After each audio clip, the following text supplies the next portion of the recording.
Hello everybody, this is the Ship Modelers Library. Today I will show you some rare books, The Elements and Practice of Naval Architecture by David Steele, first published in 1805. This is a reprint which was published in 1977 with a new foreword by Alan McGowan of National Maritime Museum, Greenwich. And it is a limited edition of 500 copies only.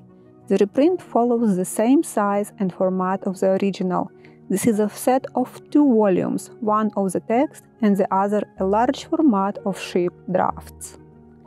Naval architecture is one of the most important works on the subject in English, published at the time when there was a great need for shipbuilding to standardize. Steele's 2 volumes led the way. This important work has proved invaluable to both those who restore ships of this era and to model makers.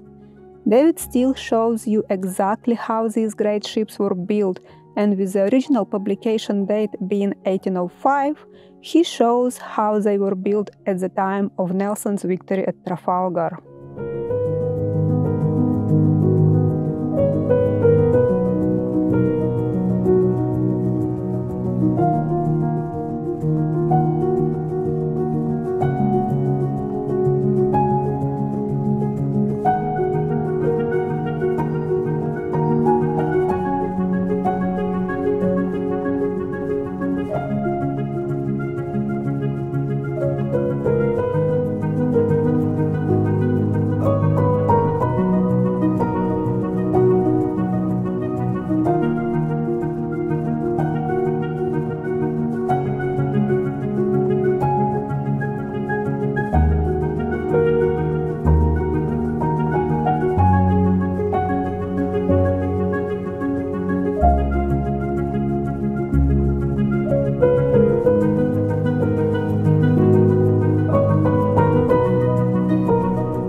Thank you for watching.